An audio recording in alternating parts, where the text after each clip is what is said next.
जब जिंदगी बहुत संघर्ष में चल रही हो, बहुत दुख का जीवन चल रहा हो, बहुत कष्ट का जीवन चल रहा हो, बहुत कष्टमय जीवन चल रहा हो, तब शमी के 5 पत्ते, शमी के 5 पत्ते एक दुर्वा के साथ एक अक्षत चावल का एक दाना, वो भी हल्दी में भिंगोया हुआ हो या केसर में भिंगोया हुआ हो, शमी पत्र 5, एक दुर्वा, एक चावल का दाना, जो दिल से हृदय से बेलपत्री के वृक्ष के नीचे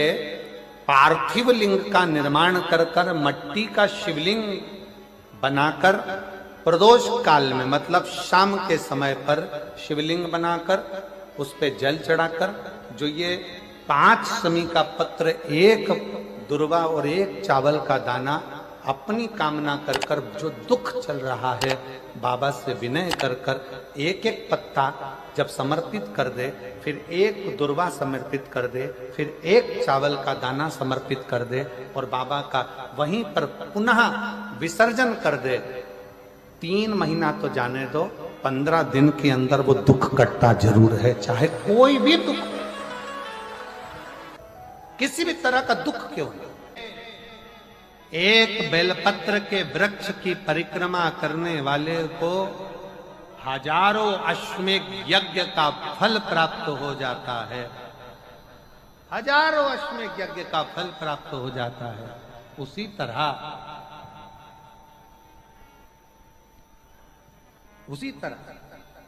एक पार्थिव लिंग का निर्माण करने वाले को, मिट्टी का शिवलिंग का निर्माण कर कर पूजन करने वालों को 12 ज्योतिर्लिंग के शिवलिंग के दर्शन का पुण्य फल प्राप्त। बहुत ध्यान लगाकर सुनिएगा। एक बेलपत्री और उस बेलपत्री में एक चंदन की बिंदी और एक अक्षत का दाना मात्र रखकर भी अगर शिवालय पर चढ़ा दी जाती है, एक बेलपत्री, एक चंदन का बिंदी, और चंदन फिर निवेदन करेंगे। आज के जमाने में तुम लोग सब घिसा घिसाया, पड़ा पड़ाया, डब्बी का सामान ले लेकर, वो नहीं, चंदन की एक मुठिया रखो, थोड़ा सा भी घिसो, जरा सा भी घिसो, उसकी एक बिंदी और एक चावल का दाना, जब हम भगवान देवाधिदेव महादेव को समर्पित करते हैं, अपनी कामना कर कर समर्पित करते हैं, तो निश्चितता है, पुराण की कथा कहती है, शंकर भगवान उसका फल शीघ्र प्रदान कर देते हैं। भले आपने कुछ करा ना करा, उसका फल तुम्हें मिल जाए। में जाना, लोटा भरकर जल समर्पित करना, और कभी तुम्हारे जीवन में अगर तुमको लग रहा है कि मैं दुखों से पीछा छूट ही नहीं रहा, तब उस जगह पर बेलपत्री के मध्य भाग में पीला चंदन, ये जो पत्ती है और ये 2 पत्ती हैं, ये बड़ी पत्ती और ये बीच की जो 2 पत्ती हैं, इसके बीच में जो डंडी का भाग रहता है, जो बीच में डंडी का जो भाग है, बड़ी पत्ती और ये 2 छोटी पत्ती के मध्य में जो डंडी का भाग है, उस डंडी के भाग में पीला चंदन और एक अक्षत पीला, शंकर भगवान को आप अगर प्रदोष काल में समर्पित कर रहे हैं, तो ये निश्चित है कि धीरे धीरे कर कर वो दुख समाप्त होगा, वो दुख कटेगा ही।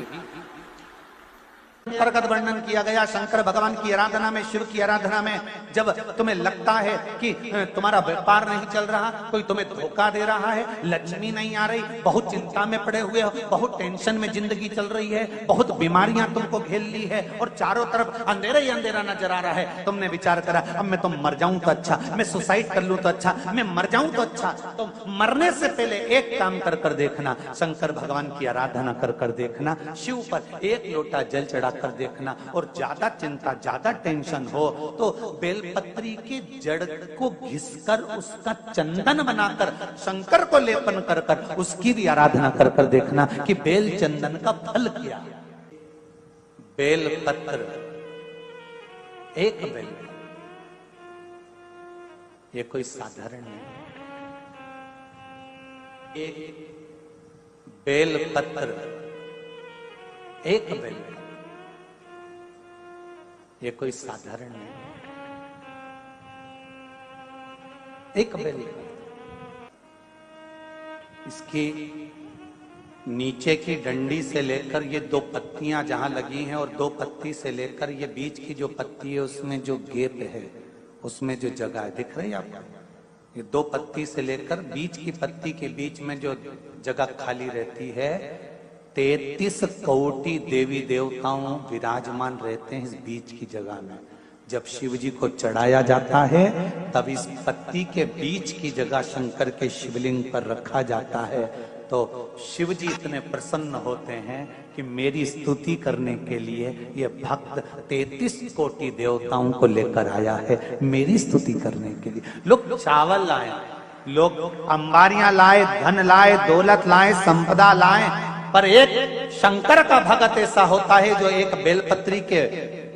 रूप में 33 कोटि देवताओं को, 64 योगिनियों को, आदि शक्तियों को शंकर को समर्पित करता है। कितना सुंदर संवाद है, कितना सुंदर बात कही कि भूल से भी किसी तीर्थ में नहीं गए, कहीं हमने गौदान नहीं करा, कहीं हम किसी तीर्थ में नहीं गए, हमने कहीं गौदान नहीं करा, हमने कहीं ब्राह्मण भोजन नहीं कराया, हम कहीं गंगा यमुना कावेरी सरस्वती नर्मदा छिपरा पुण्यवान नदी में हम स्नान नहीं कर पाए। शिव महापुराण की कथा कहती है भूलवश भी अगर पिपलेश्वर या बटकेश्वर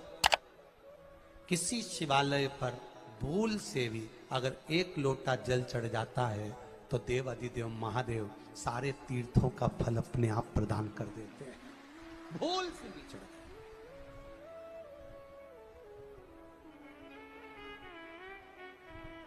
एकांतेश्वर महादेव किसी तीर्थ में नहीं गए, कहीं हमने गौदान नहीं करा, कहीं हम किसी तीर्थ में नहीं गए, हमने कहीं गौदान नहीं करा, हमने कहीं ब्राह्मण भोजन नहीं कराया, हम कहीं गंगा यमुना कावेरी सरस्वती नर्मदा छिपरा पुण्यवान नदी में हम स्नान नहीं कर पाए। शिव महापुराण की कथा कहती है भूलवश भी अगर पिपलेश्वर या बटकेश्वर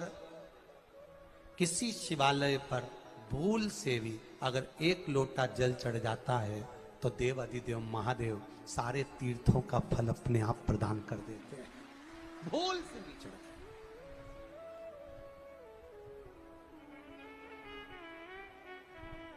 एकांतेश्वर महादेव जो कि एकांत में बैठा हुआ है, एकांतेश्वर महादेव अकेला बैठा है अलमस्त होकर। आप जा रहे हो गाड़ी लेकर, आप 4 व्हीलर गाड़ी में जा रहे हो, ट्रैक्टर में जा रहे हो, ट्राली में बैठकर जा रहे हो, क्रूजर में बैठकर जा रहे हो, 2 व्हीलर गाड़ी में बैठकर जा रहे हो, और एकांतेश्वर महादेव का मंदिर दिख गया कोई एकांत में, भले उसका नाम नहीं मालूम तुमको कि कौन सा महादेव, और अकेला बैठा है जंगल में वृक्ष की छांव में एक ओटले पर, कोई दीवार नहीं, कोई जाली नहीं, कोई गेट नहीं, कुछ भी नहीं।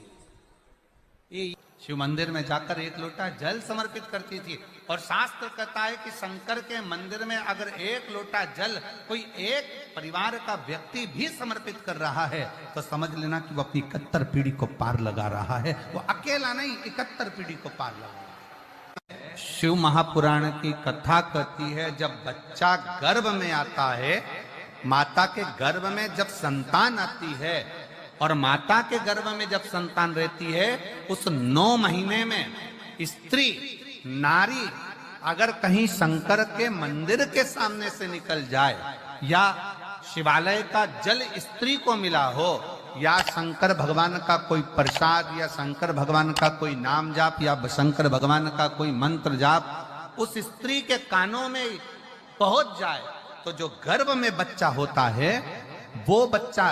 शंकर की कथा तक या शिवालय तक उसको बिना बोले ही वो अपने आप चला ही जाता है, पहुंच ही जाता है। उस गर्भ में रहने वाले बच्चे को भगवान शंकर के मंदिर के सामने से भी कोई गर्भवती स्त्री निकल कर चली जाती है तो उसका भी फल उसको प्राप्त होता है।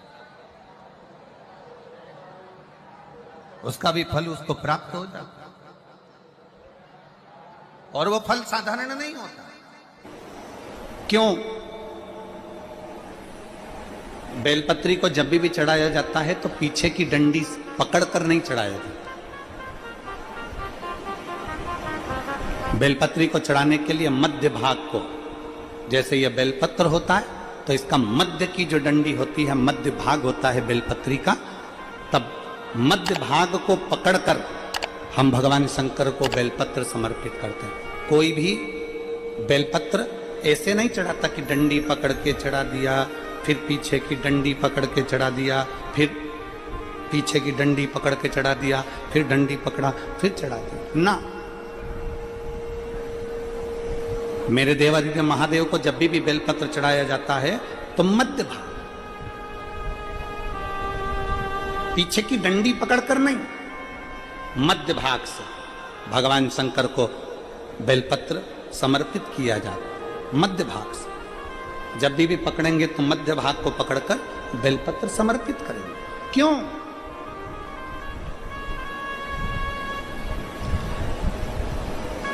क्योंकि हमने भगवान शिव को मध्य भाग पकड़कर इसलिए समर्पित करा कि ये केवल बेलपत्र का मध्य भाग नहीं है मेरे शंभू, मेरे हृदय के मध्य भाग को मैं आपके चरणों में समर्पित कर रही हूं। मेरा दिल, मेरा हृदय, मेरा चित्त मैं आपको दे रही हूं। मध्य भाग एक विश्वास के साथ दे रही हूं। इतनी सुंदर बात नंदी ने कही है। नंदी ने ये बात जो कही वो वास्तव में बड़ी सुंदर है कि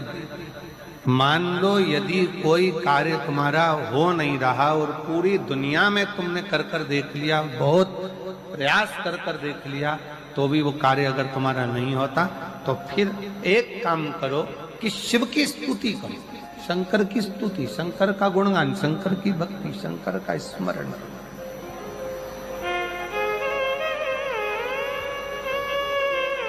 फिर शिव की स्तुति करिए, शंकर से विनय करिए, शंकर से निवेदन करिए, शंकर का गुणगान करिए।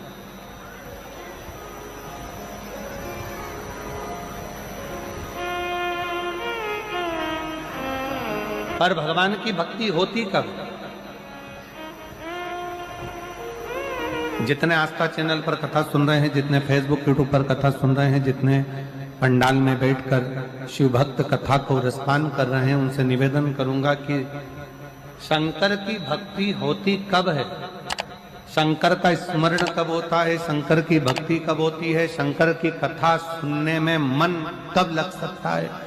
जब अपने भीतर की अभिमत्ता, अपने भीतर का अहम, अपने भीतर का अहंकार, अपने भीतर की आसक्ति, अपने भीतर का काम, अपने भीतर की तृष्णा जब दूर हो जाए तो समझो कि आप शिव में मन लगा बैठे। कितने सारे लोग बैठे हैं यहाँ पर कथा में, सब पंडालों के अंदर लोग शिव भक्त बैठे हुए हैं। कई लोग ऐसे भी होंगे जिनका आकर बैठ तो गए पर दिल नहीं लगता। दो जल व्यक्ति के जीवन को बदलते, कितने जल?